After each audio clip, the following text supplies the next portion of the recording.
सभी इष्ट मित्रों को इस सभा में उपस्थित होने के लिए बहुत बहुत धन्यवाद, बहुत बहुत स्वागत। अब हम सभा की शुरुआत करेंगे, तो किसी को कोई प्रश्न देना पड़ेगा, तभी सभा की शुरुआत होगी।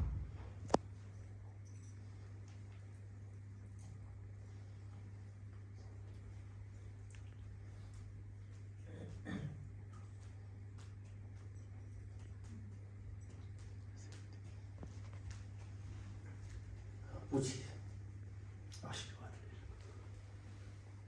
हरिओम।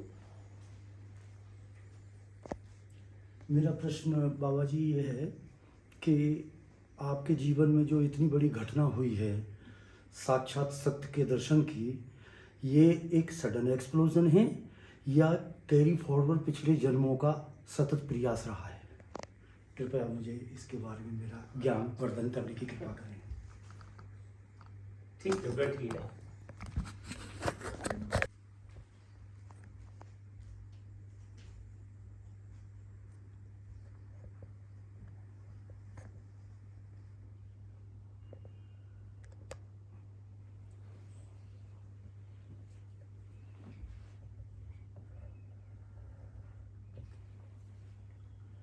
जीवन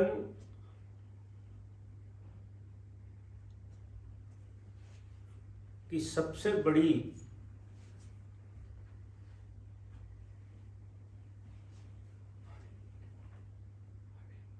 ऊंचाई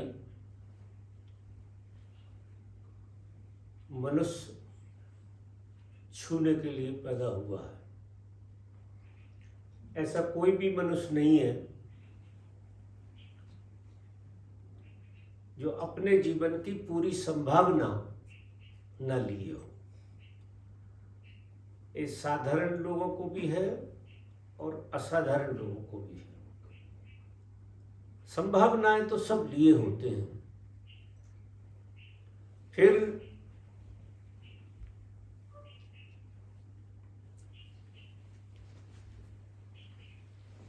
आपके जीवन के अनुभव क्या है? Esperienza della tua vita. इस तरह से जो घटनाएं घटती हैं वो इस जीवन की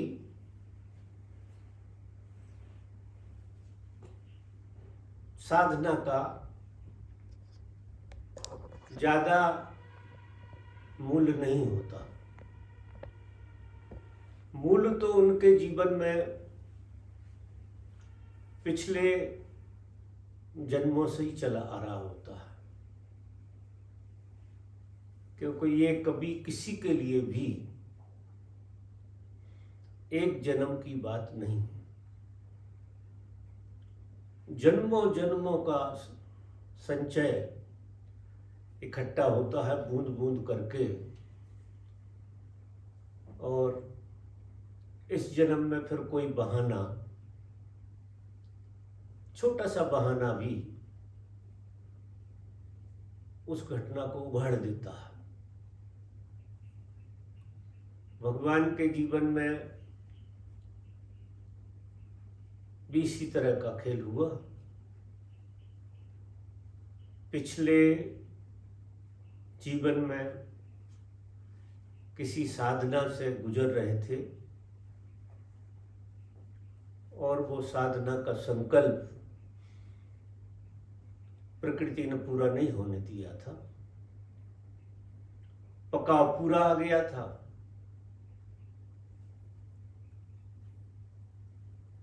फिर जन्म लेना पड़ा। जब व्यक्ति जन्म लेता है तो जन्म के साथ ये सारी घटना छुप जाती है। जो भी जन्म जन्म का संचय हमारा अनुभव है वो सारा का सारा छुप जाता है हमारे कारण शरीर में, अचेतन में।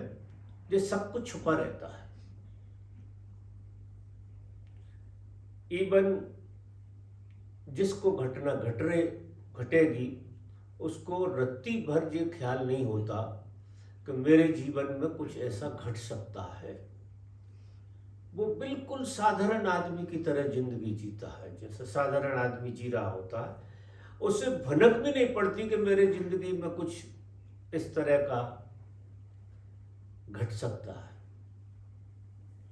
फिर एन कैन प्रकरण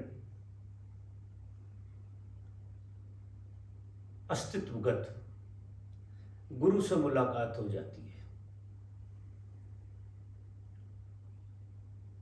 जब पके हुए साधक की गुरु से भेंट होती है, वहां से सिलसिला कुछ शुरू हो जाता है। गुरु ऐसे पूछो तो देता कुछ नहीं है, लेकिन एक प्यास देता है, गजब की प्यास। अगर मेरे जीवन में भी आप पूछें तो गुरु से जो मुझे विरासत मिली वो सत्य को जानने की अभिप्सा मिली, सत्य को जानने की प्यास। इतनी प्यास उन्होंने जगा दी।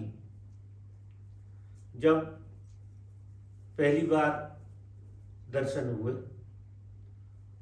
और उनके चरणों में पहुंचना हुआ और उनका स्वरूप देखा, ढंग देखा और उनकी कृपा से उनके बीन के छींटे पड़े।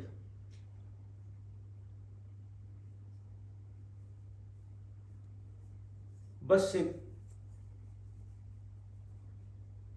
चिनगारी लग गई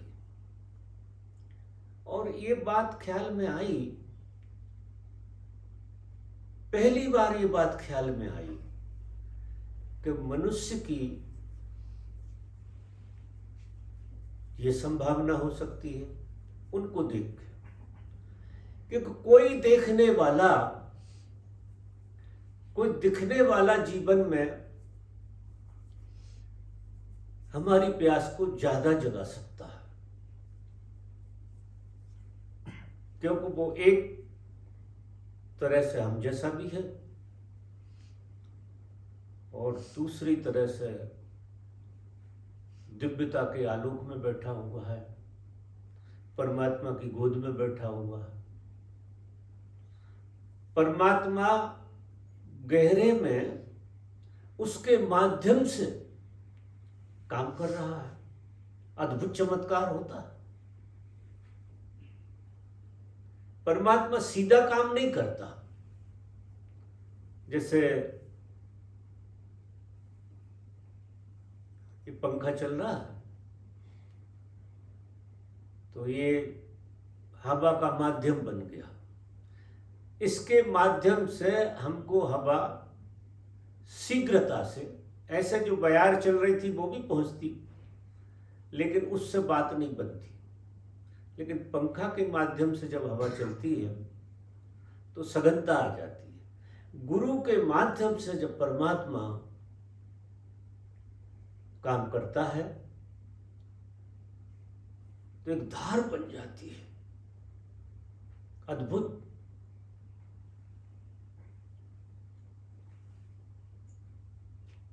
और गुरु की कृपा प्यास को जगा देती है। असली में और गहरे में देखें तो पूर्व जन्म की यात्रा और इस जन्म की यात्रा, जो भी तथाकथित यात्रा होती है, जितनी भी गुरु की कृपा से, गुरु के सानिध्य में, तो उनका एक जोड़ इस तरह से कुंदा जैसा बनता है कि इधर से कोई चीज उधर की चीज को बाहर निकालती है, एक कड़ी जुड़ जाती है और उस कड़ी से वो अंदर की जो भी यात्रा होती है वो पूरी की पूरी बाहर आ जाती है। तो आश्चर्य हो जाता है और ये सब क्यों होता है? अगर इस जीवन की साधना आपके पुराने जीवन का एहसास आपको ना हो, क्योंकि घटना इतनी बड़ी होती है, इतनी बड़ी होती है कि वो हमारे अस्तित्व को अस्त व्यस्त कर देती है, हमारे अहंकार को निस्नाबूद कर देती है। इतनी बड़ी घटना होती है और वही अहंकार टूटता है, पूरा मिट जाता है। अगर किसी को इसी जीवन में वो घटना घट जाए जो असंभव है, अगर अचेतन में उसकी साधना ना हो और इतनी बड़ी साधना ना हो जो अहंकार को अस्त व्यस्त कर दे, तो फिर वो जैसी भी घटना बनेगी वो अहंकार के ऊपर नहीं गई, क्योंकि आपको जो पता लगेगा, जो एहसास होगा कि आपने साधना की है, इस वजह से आपको घटना घटी, यही बाधा हो जाएगी, यही रोक हो जाएगी। इस कारण आदमी को पूर्ण घटना नहीं घटती, कुछ क्षणिक चीजें घट जाती हैं और वही चीजें उनके अहंकार को पोषण देने लगती हैं। जब अचेतन से घटना घटती है, वो इतनी विरासत है बड़ी कि अहंकार को तोड़ देती है, अहंकार पूर्ण रूप से विदा हो जाता है। क्योंकि बात ही कुछ ऐसी है जैसे बिल्कुल गरीब आदमी को कोई बहुत बड़ी विरासत मिल गई हो। ये तो उदाहरण के लिए कह रहा हूं, ये तो ऐसी बात है जिसे किसी चीज से कंपेयर नहीं किया जा सकता। और उस घटना में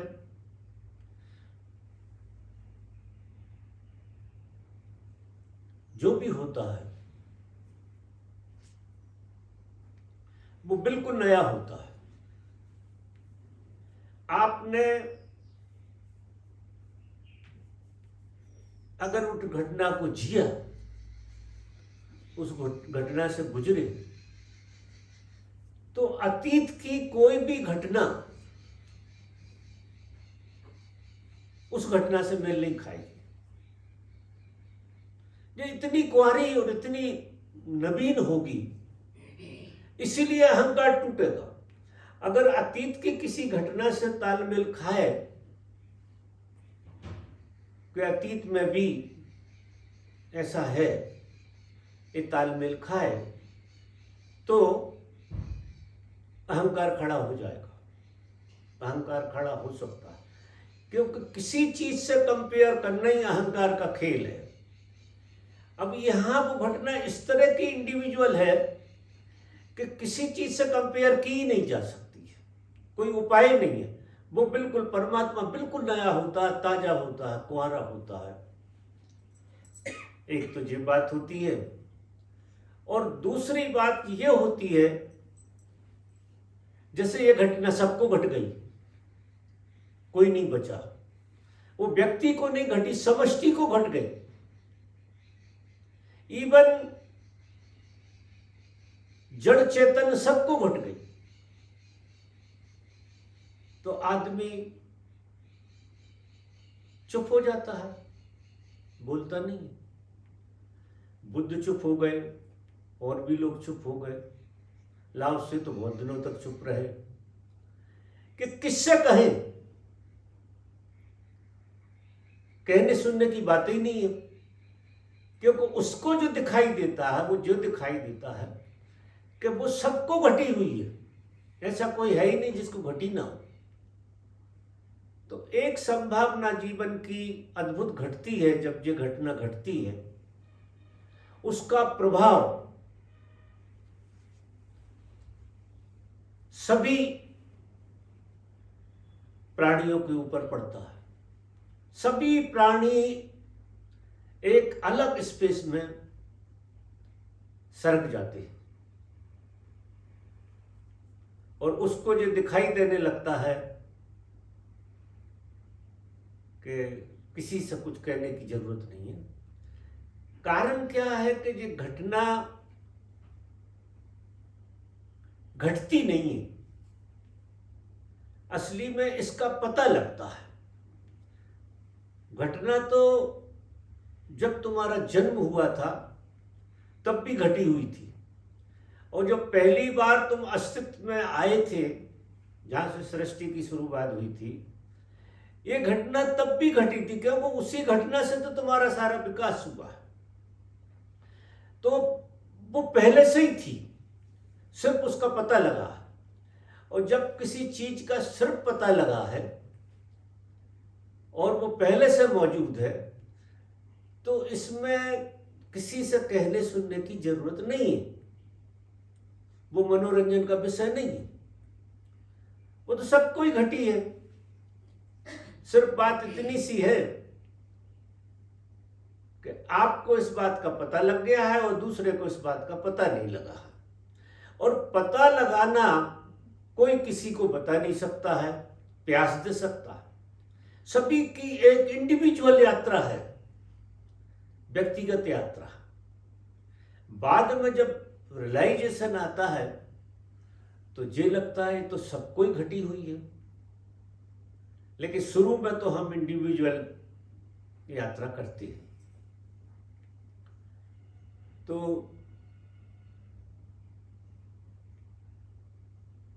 इस तरह से गुरु की कृपा भी होती है और जन्मों जन्मों का संचय इसमें काम करता है। इसलिए किसी भी व्यक्ति को देख के आप जो भी निर्णय लेते हैं वो गलत है। अपने बारे में भी आप जो निर्णय लेते हैं वो बिल्कुल झूठे, क्योंकि आपके जीवन को आप 2% जानते हैं, केवल 2%, और मैं तो समझता हूं कि और भी कम। जो आपके जीवन की गहराई है, जो ऊंचाई है, उसको बहुत कम परसेंटेज में हम जानते हैं। बाकी सारी चीज हमारे अंदर छुपी रहती है। उसके लिए वातावरण काम करता है और कुछ आपका पुण्य जुड़ा हो पीछे से, यात्रा के दरमियान कुछ पुण्य कमाया आपने जन्मों जन्मों में, वो पुण्य यहां काम करता है और आपकी मुलाकात सदगुरु से हो जाती है। अब ये बिना सदगुरु के मिले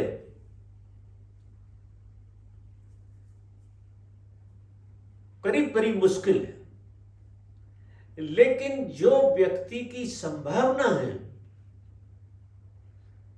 उसको गुरु मिल ही जाता है। ऐसा कहते हैं कि शिष्य गुरु को खोजता है, इसके पहले गुरु शिष्य को खोज लेता है। गुरु देख लेता है कि संभावना कहां है और वो संभावना किस तरह से खुलने वाली है।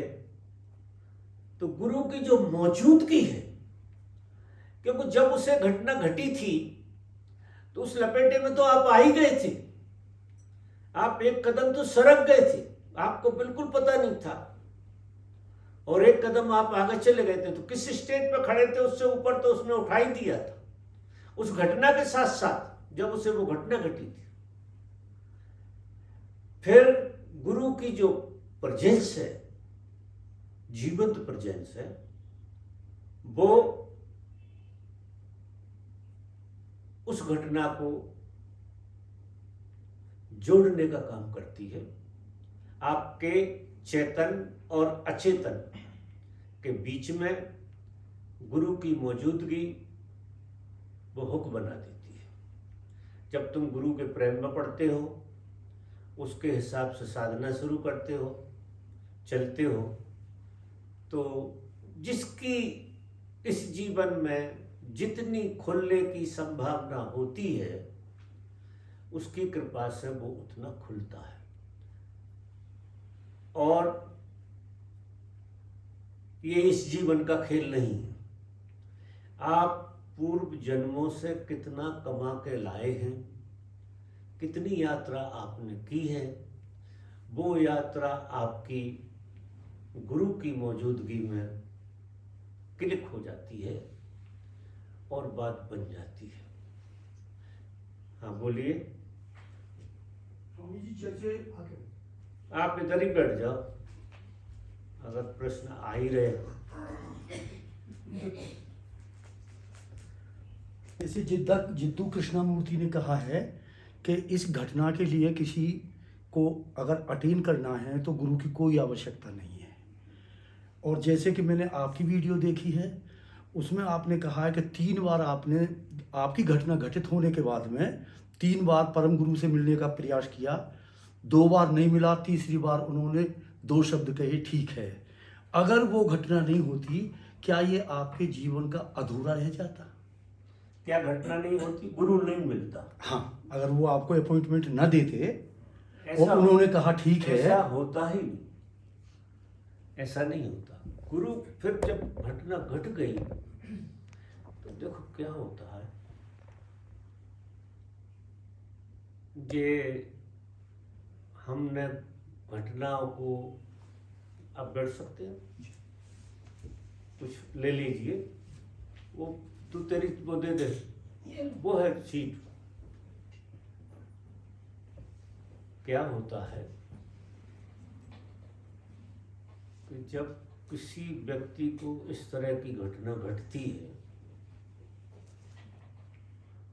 ये तो ऊपर ऊपर की बात है जो मैंने कभी लेक्चर में कही, आपने सुनी और भगवान ने मुझे बोला ठीक, लेकिन अंदरूनी बात तो ये थी, अद्भुत बात थी। कृष्णमूर्ति क्या कहते हैं इसकी मुझे ज़्यादा कुछ परवाह नहीं है, उनका अनुभव रहा होगा, कहते होंगे, लेकिन मेरे अनुभव की बात ये है, जिस तरह से माँ अपने बच्चे को चलना सिखाती है उंगली पकड़कर, बच्चा पैदा हो गया, यहीं पे बात पूरी नहीं हुई कि यहाँ पूरी हो गई, ऐसा नहीं। उसको पूरे होने में जब वो खड़ा हो जाए तब वो पूरी होती है बात। तो गुरु आपको घटना के बाद ज़्यादा जरूरी है, कारण आपका मन नहीं होता, बुद्धि नहीं होती, मनोबुद्धि दोनों चले गए, आपकी अच्छे बुरे की पहचान चली गई, आपका अपना पराया चला गया, सब कुछ चला जाता, सब कुछ। एक दीवानगी, एक मदहोशी, एक आनंद आपके भीतर अहर्निश बरस रहा है, वो आंख खोलने तक का दिल नहीं करता। और गुरु को खड़ा करना, गुरु को आपको खड़ा करना, तो वो जो है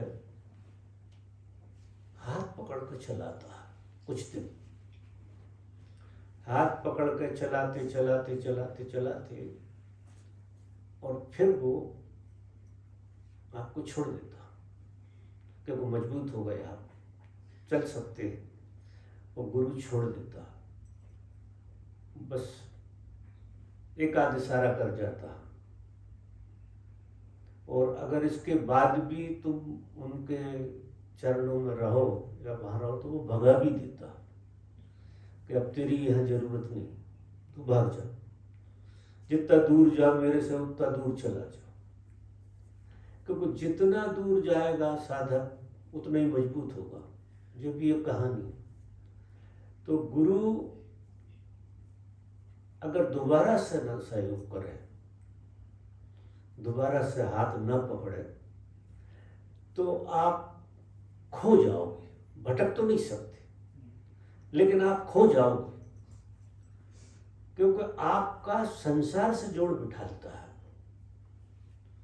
आप तो चलना भूल गए, क्योंकि जन्म हो गया आपका दोबारा, तो आप चलना भूल गए, आपको न चलना आता है, न उठना आता है, न बैठना आता है, सब आपका खो गया, न बुद्धि रही, न मन रहा, अस्तित्व जी रहा है, अकेला अस्तित्व।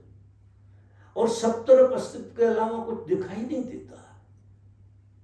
किससे पहचान, कैसी पहचान? सब जगह अस्तित्व है, जो भी दिखाई दे रहा है वो अस्तित्व है, वो परमात्मा। तो आप आंख खोल के कम जीते हैं, आंख बंद करके ज्यादा जीते हैं, क्योंकि आंख बंद करके आप परम आनंद में होते हैं, और आंख खोल के, आंख बंद करके परम आनंद में होते हैं, और आंख खोल के आपको दर्शन होते बाहर, उसी का दर्शन होता जिसे आप जीते। तो कैसे संबंध बनेगा? तो गुरु क्या करता है कि तुम्हें आधा आदमी रहने देता है और आधा परमात्मा रहने देता है, जो उसकी कृपा होती है। वो आपका कुछ खेल कर देता है कि तुम आधे आदमी की तरह जियो और आधे परमात्मा की तरह जियो। तो फिर ये दुनियादारी की समझ, वहां से मन शुरू होता है। मन आता है आप लोगों से, जिन जिन से मिलोगे वो तुम्हारे गर्भ में आ जाएंगे, उनके मन का उपयोग करेंगे आप आश्चर्य करेंगे, भगवान जो लेक्चर देते थे, बैठते थे, बोलते थे, वो सब हमारे और आपके मनों का उत्तर देते थे, और उन्हीं मनों को जीते थे, और वो तो खाली होते थे, वहां कुछ नहीं होता था, ना प्रश्न है ना उत्तर है। प्रश्न भी आपकी तरफ से होता था और उत्तर भी आपकी तरफ से आता था, क्योंकि आपके ही मन का उपयोग करना है उन्हें तो बोध होता था। तो अगर दोबारा से आपका कहना ठीक है, मेरे माथे पे आशीर्वाद का हाथ न रहा होता, जो असंभव होता है, क्योंकि गुरु संभालता बहुत संभालता। इतनी असहाय अवस्था में केवल गुरु ही संभाल सकता है, तो गुरु का रोल चलता है। इसके बाद गुरु आप में से गायब हो जाता। मजा देखिए, फिर गुरु की जरूरत होती नहीं, फिर बिल्कुल आप फ्री हो जाते हैं। लेकिन उसने क्या किया? आपको आधा आदमी बना दिया। उसने आदमी मिटाया, तुम्हारे भीतर का पूरे आदमी को मिटा दिया, मन बुद्धि को पूरा हरण कर लिया। वो हरि है उसका नाम, पूरा हरण कर लिया। फिर बाद में उसने आपको आधा आदमी बनाया। तो आधा स्वाद जो है आपको परमात्मा का, और आधा स्वाद आपका संसार का। कारण कि आप दूसरे से बात करेंगे, दूसरे के दर्द को समझेंगे, दूसरे की पीड़ा को समझेंगे, तो बाहरी मन चाहिए, उससे समझ पाएंगे, और उसका जो इलाज आप बताएंगे वो आपका बोध, क्योंकि आप वहां से गुजर चुके हैं, आप उससे हटके परिस्थिति को जी रहे, वो आपका बोध है, और वो आपकी संभावना, जो उसका बोध है वो आपकी संभावना। तो वो क्या करता है कि तुम्हारे संसार के मन के माध्यम से वो उस बोध को जगाता है। तो जब आप प्रेम में होते हैं गुरु के, और जब वो बातचीत करता है, तो आपके भीतर जो संभावना है वो लपट मारने लगती है, और एक भरोसा पैदा होता है कि एक हम जैसा आदमी, हम जैसा तो नहीं है, तो वो कभी कभी आप जैसा जीता दिखेगा, निश्चित दिखेगा, क्योंकि आपको अपने करीब सिंहासन पर बैठ कर नहीं लाया जा सकता है। अगर वो अपने स्पेस में पूरा जिए तो किसी से टच नहीं हो सकता, कोई उपाय नहीं है कि कोई उसे टच कर ले। बहुत सारे संत ऐसे हुए हैं जो अच्छी अवस्था को उपलब्ध हुए, जिन्हें हम नहीं जानते, क्योंकि जान हम जब ही सकते हैं जब कोई जनाए हमें, उसकी अभिव्यक्ति हो उसके पास। अब कई लोगों पे अभिव्यक्ति खो जाती है, अभिव्यक्ति होती नहीं, और ऐसा नहीं है वो परम अवस्था को उपलब्ध है, लेकिन अभिव्यक्ति नहीं है तो संसार में खो जाते हैं, उनको पता नहीं लगता। वो सूक्ष्म रूप से जो भी अस्तित्वगत आप में परिवर्तन आते हैं वो आते हैं, लेकिन आप कितने लोगों को जानते हैं? गिने चुने लोग, अगर उंगलियों पर गिनो तो 25 लोग। वो तो भगवान ने ढूंढ ढूंढ के हमें याद करा दिया, नहीं हम तो 4-5 को ही जानते थे। अभी ज़्यादा से ज़्यादा जानते होंगे तो 25 लोगों को जानते होंगे, 30 लोगों को जानते। क्या इतने बड़े अस्तित्व में जो 25 लोग ही थे जो इस घटना के पात्र थे? ऐसा नहीं। मेरा जो अनुभव है वो ऐसा कहता है कि ये जो संसार है ये इसलिए हरा भरा है, इसलिए लोग जी रहे हैं। लोग लोगों के कारण नहीं जी रहे। यह रोज परमात्मा अभिव्यक्त होता है किसी के माध्यम से। रोज ऐसा दिन नहीं जाता कि जिस दिन परमात्मा नई अभिव्यक्ति में पैदा ना होता हो। और वो नई अभिव्यक्ति में जब पैदा होता है तो तुम्हें एक कदम उठाता है, उससे मजा आता है जिंदगी में। अब संसार में जो खुशियां हैं, संसार में जो भी कुछ लोग पा रहे हैं, जो भी कहो आप, वो उसका परिणाम। तो इस तरह से खेल चलता है सारा खेल, और गुरु की कृपा होती है। और गुरु आधा काम उलझा के भी जाता है कि आपको संसार में फंसा जाता है दोबारा से, कि ऐसे कैसे चले जाओगे बिना ऋण चुकाए। आपका काम हो गया, ठीक है, क्योंकि वही खेल उसने खेला, वो संसार में फंसा। तो जिसको देखता है कि इसकी संभावना है उसे फंसा देता, सबको तो नहीं। वो जिसकी जैसी संभावना होती है, अभिव्यक्ति की संभावना जिसकी होती है, उसको फंसा जाता है संसार। और संसार तो संसार है, उसे माफ कर पाए ना कर पाए, तो कई लोग उसे माफ भी नहीं कर पाते, क्योंकि वो तुम्हारे भीतर की चुन चुन के चीजें निकालता है, तो तुमसे बर्दाश्त नहीं होती, इतनी समझ नहीं है, तो तुम नाराज भी हो सकते हो उससे। हक है तुम्हें नाराज होने का, क्योंकि खेल है वो, उसमें नाराजगी भी आएगी। तो ये इतना जे तो मैं आपको जो सुना रहा हूँ किस्सा जो भी है, ये पाषाण जैसा है तो अद्भुत, और उसी की कृपा का खेल भी बहुत रहस्यमय आपके साथ भी घट रहा। ये गुरु की कृपा आप पे कितनी घटी है, ये भी उसी दिन पता लगेगा जिस दिन आप लायक होंगे। गुरु कर क्या रहा है आपके साथ, उसकी बोल, क्योंकि परमात्मा ने उसको यहाँ के लिए ऑथराइज किया है, द्वार बना के भेजा है। परमात्मा गुरु के माध्यम से काम करता है, सीधा काम करता नहीं। तो वो कर तो सब पे, जिस आंख पे आंख पड़ जाए उसकी, वो चल देता। जिसको छू ले वो चल देता। अब चूंकि इतनी संवेदना नहीं है, इतनी जागृति नहीं है, तो वो चीजें किसी को कम किसी को ज्यादा समझ में आती हैं थोड़ी बहुत, लेकिन रियलाइजेशन वाले दिन तो गजब की समझ में आती कि अपार कृपा है। माने ये सब हुआ कैसे? क्योंकि जो आपने ध्यान किए, सक्रिय ध्यान किया, ये ध्यान किया, वो पासंग भी नहीं है। आपका किया हुआ तो कहीं तुलता ही नहीं है किसी जगह पे, वो कृपा ही काम आई। जितना खेल हुआ वो कृपा से हुआ। तो आदमी की स्थिति अचंभे वाली हो जाती है। तब वो कबीर कहते, एक अचंभा मैंने देखा, नदी में लग गई आग। वो कुछ ऐसा खेल है, अद्भुत खेल है। और वो रहस्य में जीने का जो आनंद है, वो गजब का आनंद है। और सारी जिंदगी फिर रहस्य में बन गई बात, क्योंकि आधे आदमी हो गए, वो आधा आदमी का हिस्सा उसे वो रहस्य हो गया। अब उसको खोलने के लिए वो सारी जिंदगी जो है लोगों से बात करता रहता और वो खुलता रहता। जैसे दोबारा से घटना घटती रहती है, ऐसा होता रहता।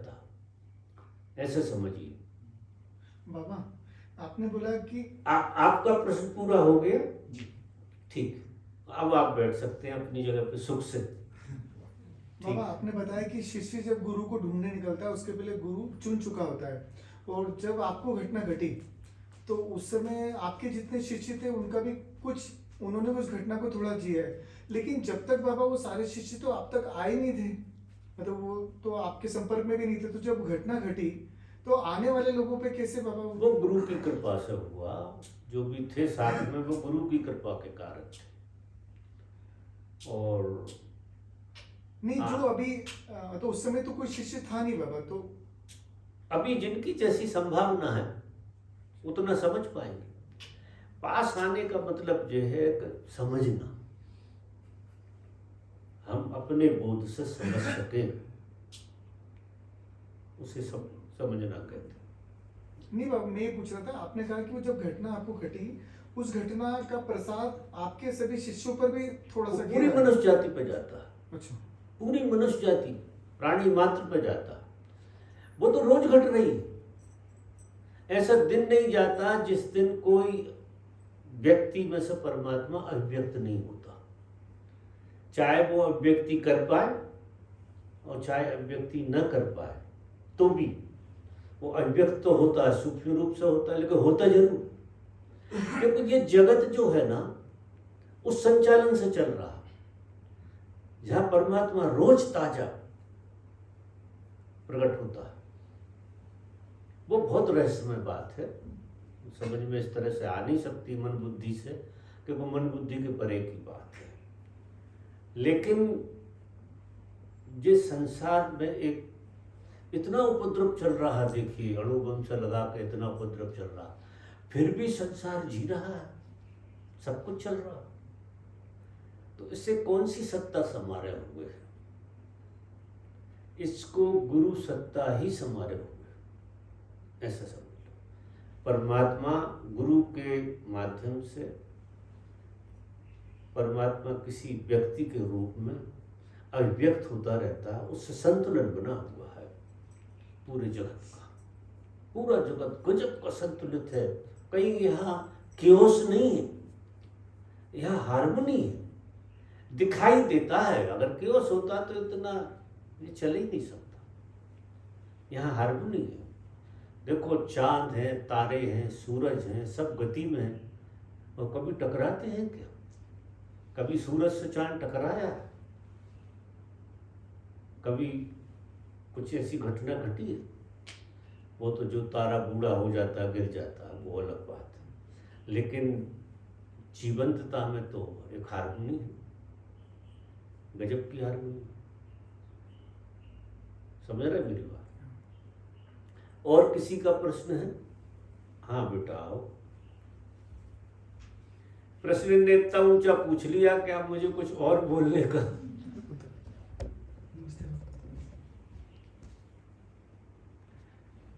बाबा मैं दार्जिलिंग में था कहाँ? अभी, दार्जिलिंग में। दार्जिलिंग में। तो दार्जिलिंग से मैं नेपाल जा रहा था, नेपाल से भूटान। हम्म। तो मेरे को आपका वीडियो दिखाई दिया क्या? यूट्यूब पे। मैं यूट्यूब ज़्यादा यूज़ नहीं करता, फ़ोन वोन वगैरह ज़्यादा यूज़ नहीं करता।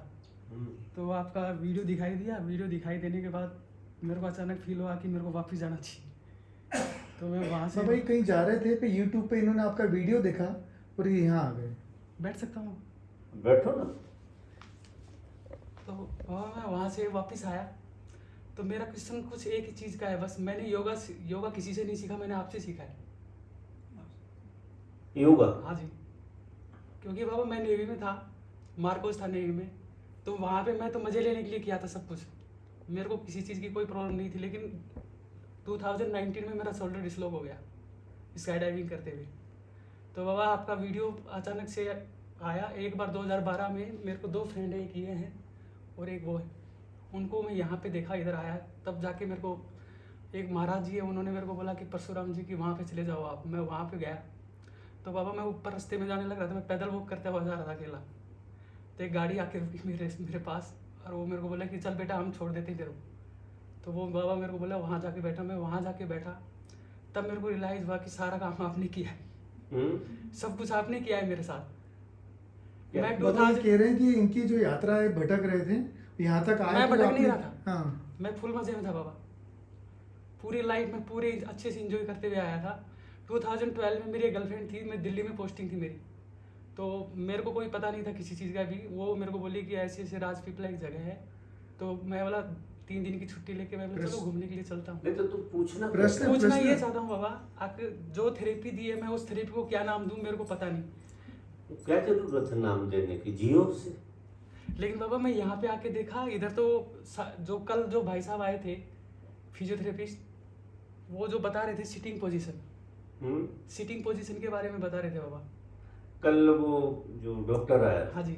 हाँ, तो मैं उनसे तो नहीं, मैं एक बार तो मन हुआ था मैं उनसे शेयर करने के लिए, मैं बोला नहीं मैं पहले बाबा से ही पूछूं। तो बाबा मैंने भी ये सेम चीज़ की है। अगर हम सिटिंग पोजीशन में ऐसे बैठते हैं, वो बोल रहे थे कि एक हिप को ऐसे करो, एक हिप को ऐसे करो, लेकिन मैंने तो बाबा ऐसा किया कि मैंने सिर्फ नाभि के ऊपर ध्यान किया। अगर मैं नाभि पे हूँ तो मेरे बैलेंस पूरा आराम से सेटल हो गया, फिर पूरा का पूरा बॉडी आगे पीछे जाएगी ही नहीं मेरी। हम्म। नहीं, इसके लिए वो मास्टर है आदमी, ऐसा मत मानो। नहीं नहीं मैं बोलूँ उसने कल मुझे भी कुछ बताया था वहाँ अंदर। वो आदमी मास्टर है, अगर हो सके तो एक बार उससे मिल लेना। जी अगर कहीं भी कोई रुकावट है, बाबा मैं बॉडी लेस फील करता हूँ। हम्म? मैं बॉडी में फील ही नहीं करता। मैं चलते चलते वो करता हूँ, वो करते हुए मेरे को फील ही नहीं होता मैं बॉडी में चलने लग रहा हूँ। तुमने ध्यान कौन से की? कोई ध्यान नहीं किया, सिर्फ आपने मेरे को आपके ऑडियो सुने हैं बस। मैंने आपने बोला कि अपने अपने पास जियो, मैं वैसे ही जीता चला है बस, सिर्फ ओनली आपके ऑडियो। और स्पेस आ गया, जियो। आप स्पेस में जीते, हाँ मतलब बॉडीलेस बॉडी जैसा लगता। जी।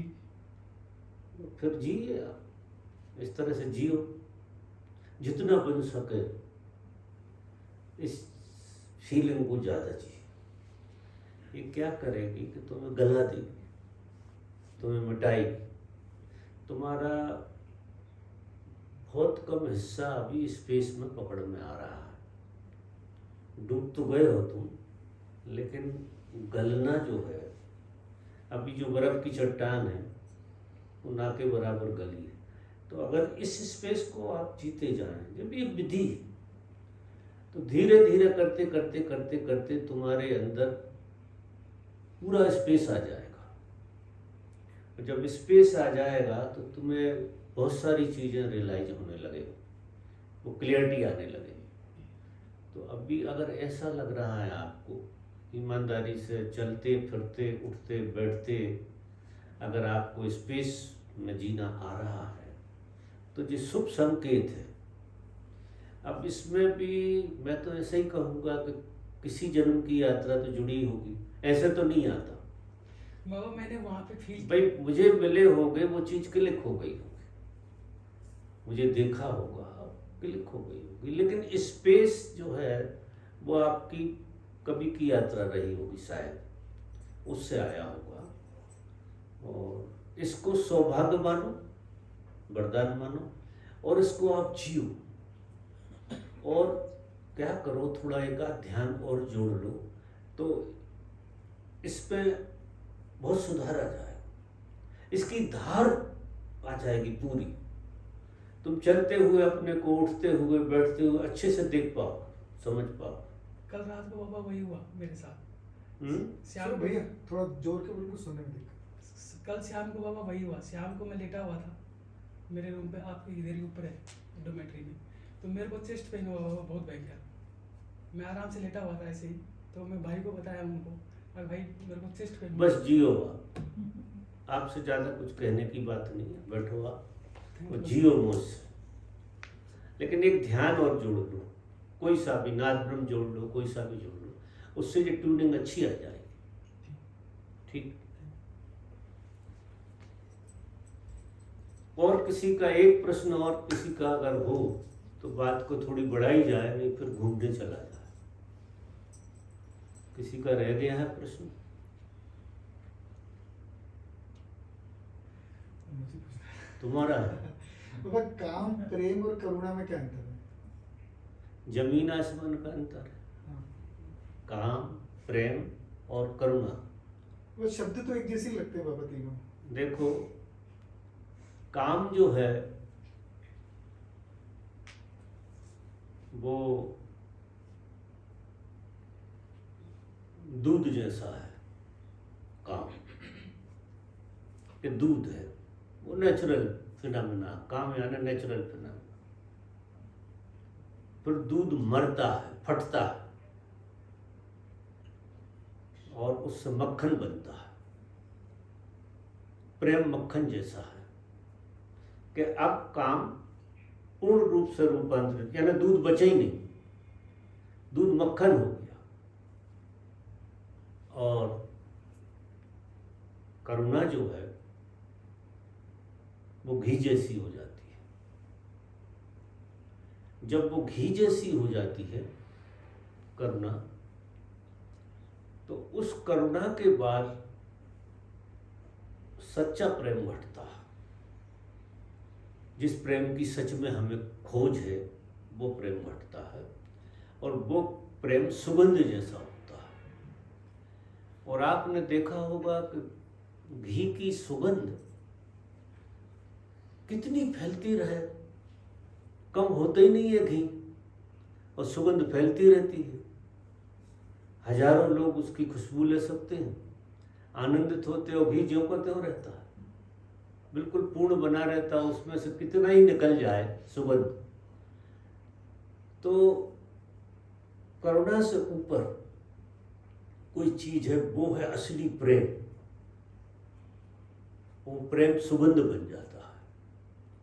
तो जिस तरह के हम हैं वो हैं दूध जैसे। अब दूध को अगर मक्खन बनना तो मिटना पड़ेगा, निश्चित मिटना पड़ेगा। दूध मिटेगा नहीं तो काम मिटेगा नहीं तो प्रेम नहीं बनेगा, वो मक्खन नहीं बन पाएगा। और मक्खन नहीं मिटेगा तो घी नहीं बनेगा। मक्खन को जलना पड़ेगा आग में। जब आग में हम तपाते हैं उसे, तो उसका जो विजाती तत्व है वो जल जाता है, वो अलग हो जाता है, और बचता है घी।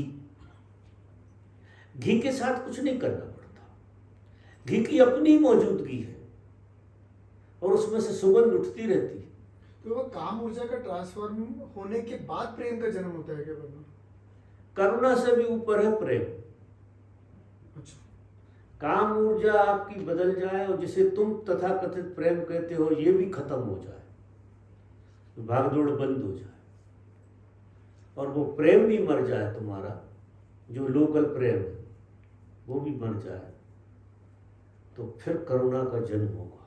तो पहले काम ऊर्जा का ट्रांसफॉर्म होना जरूरी है क्या वरना? वो कोई उपाय नहीं है उसके अलावा, क्योंकि जो तुम्हारा रूपांतरण है, ये तुम्हारा रूपांतरण है। तुम पूर्ण रूप से रूपांतरित होते हो। धर्म की घटना में ऐसा होता है कि तुम शरीर नहीं रहते, मन हो जाते, मन नहीं रहते भाव हो जाते, भाव नहीं रहते और भाव के ऊपर मौन में चले जाते, निशब्द में चले जाते। तो ये चीजें रूपांतरित होती रहती हैं। हम भीतर से रूपांतरित हो रहे हैं रोज रोज, लेकिन ना के बराबर। और जब तक दूध फटेगा नहीं, मरेगा नहीं, तब तक प्रेम नहीं हो सकता। अब दूध मरने की बात तो यहाँ कहाँ, काम ही दावा करता है वो काम कि मैं ही प्रेम हूं, ऐसा दावा करता है कि वो दूध भी रहना चाहता है, वो प्रेम भी करता है। तो अब ये प्रेम कहाँ चलेगा? तुम तो दूध एक बार मिट भी जाओ, मक्खन हो जाओ, तो भी पूर्ण रूप से प्रेम तो नहीं हुए। फिर करुणा हो जाओ तो भी, क्योंकि ये जो प्रेम हमारा ये फोकस का है। एक धारा में टार्च हाथ लग गई आपकी, तो जिस जगह तुम प्रकाश से देखते हो वो जगह जीवंत दिखती है, बाकी अंधेरा रहता है। तो तुम किसी व्यक्ति विशेष से, जैसे गुरु से प्रेम कर सकते हो, लेकिन सब तरफ तुम्हारी घृणा रहेगी। और वो जो प्रेम है जो सुगंध वाला है, वो ऐसा है कि उसे प्रेम भी नहीं कह सकते, क्योंकि प्रेम ही प्रेम है, उसके विपरीत कुछ है ही नहीं। इस प्रेम के तो विपरीत घृणा लगी हुई है, ये कब घृणा में बदल जाए कोई भरोसा नहीं। और वो प्रेम है, उसमें घृणा का कोई काम नहीं है, वो तो तुम्हारा स्वभाव है, अस्तित्व है। तो बाबा आप जो हमें देते हैं वो प्रेम है, वो तो प्रेम। हम लोग जो सामाजिक व्यवहार करते हैं कुछ अच्छा करने की, वो करुणा है क्या? कि वो तो अहंकार है? अगर वो अहंकार है तो फिर करुणा क्या है बाबा हमारे लिए? करुणा जो है, करुणा में कहीं गहरे में अस्मिता बनी रहती है, क्योंकि तुम्हें करने का बोध जाता नहीं है पूरा, इसलिए करुणा को भी मिटना पड़ता है। पर हे करुणा बाबा वो। है करुणा, लेकिन उसे भी मिटना पड़ता है। जो शाश्वत प्रेम है वो करुणा के भी ऊपर। करुणा में भी एक बहुत बारीक अहंकार काम करता रहता है, उसका रस आता रहता है। उस रस से वो है बड़ा ऊपर का, वो भी बहुत ऊपर का। करुणा साधारण चीज नहीं है, अद्भुत चीज है करुणा। लेकिन करुणा में दूसरा तो बचता ही है ना। करुणा किस पे कर रहे हो? दूसरा तो बचाओ, तुम अलग हो, दूसरा अलग है। प्रेम में दूसरा बचता नहीं। प्रेम में तुमसे ही तुम पैदा हो रहे हो और तुम में ही समा रहे हो। तुमसे ही पैदा हो रहे हो, तुम में ही समा रहे हो। ऐसा खेल है। उदाहरण के लिए कह रहा हूं, वो कहा नहीं जा सकेगा, लेकिन उदाहरण के लिए ऐसा है। तो वो करुणा के साथ अस्मिता जुड़ी है तो अभी बुरी चीज है क्या? क्योंकि और तो कोई रास्ता नहीं है। अस्मिता तो बुरी चीज है ही, उससे तो बाहर आना पड़ेगा, वो तो बिल्कुल बुरी चीज है। इतनी बुरी नहीं है, कम बुरी है, लेकिन बुरी तो है। अब बुरा तो क्या है कि परसेंटेज नहीं होती है उसकी, क्योंकि एक बूंद जहर एक कढ़ाई भर के घी को खराब कर देगा, और एक कढ़ाई भर दूध जो है वो एक बूंद को नहीं बदल सकता। तो वो एक बूंद बड़ी ताकतवर होती है, वो सब बेकार कर देती है, वो अस्मिता सब बेकार कर देती है। तो उसके भी ऊपर जाना, करुणा के भी पार जाना पड़ेगा। बुद्ध ने करुणा की बड़ी बात कही कि वो बात करुणा तक कही जा सकती है, इसलिए बुद्ध ने करुणा की बड़ी बात कही है, अद्भुत बात। और करुणा से जो आदमी नहीं गुजरा, वो कोई उपाय नहीं है कि प्रेम बन जाए। करुणा से गुजरना सबको पड़ता, सब इससे गुजरेंगे, प्रोसीजर है। पर वो अपनी कोशिश से तो हम करुणा से ऊपर नहीं जा सकते ना बाबा। कोशिश भी तो अहंकार ही हो जाएगी। बिल्कुल है, बिल्कुल कोशिश से कुछ नहीं होता। तो फिर कैसे होता? समर्पण से होता। समर्पण के अलावा कोई उपाय नहीं। आप हट जाओ बीच में से, अस्तित्व को छोड़ दो, अस्तित्व के ऊपर छोड़ दो। लेकिन कब हटोगे तुम? जब कर करके थक जाओ। ऐसे नहीं हट सकते। मैंने कहा और तुमने मान लिया कि हट गए, तो इस तरह से हटना नहीं हो सकता। हटना जब तक आपको पकड़ना व्यर्थ ना हो जाए, कि आप जो पकड़े हो वो सिर्फ व्यर्थता है और कुछ नहीं है। और किसको पकड़े हो? आपको। आप आपको पकड़े हुए, और आप ही व्यर्थ हो जाएं आपके लिए, कि मैं किसी काम का हूं ही नहीं, जबरदस्ती पकड़े हुए। क्योंकि तुम पैदा हुए हो, जब से आज तक तुमसे कुछ हुआ तो है नहीं। भ्रमणा रही, भ्रमणा टूटे। तुम्हारा होना ही भ्रमणा। तुम्हारा जो होना है वो एक तरह की गजब की भ्रमणा है, जो सब कलेक्टिव कॉन्शियसनेस में मिलकर बनती है। तो वो तुम्हारी भ्रमणा खत्म हो तो दूध मरा, भ्रमणा जाना चाहिए। ठीक है मित्रों, फिर हम इस सभा में उपस्थित होंगे, मुलाकात करेंगे। अभी शायद सभी का घूमने का समय आ गया है। ये अगर ये लोग चाहें तो ट्रांसलेट करके इनको विचारों को बता देना या दे देना। He will try to translate this lecture. Maybe it will reach to you. But sorry, many people are Indian. That's why this is needed to talk in. Okay? But one day I will try my best.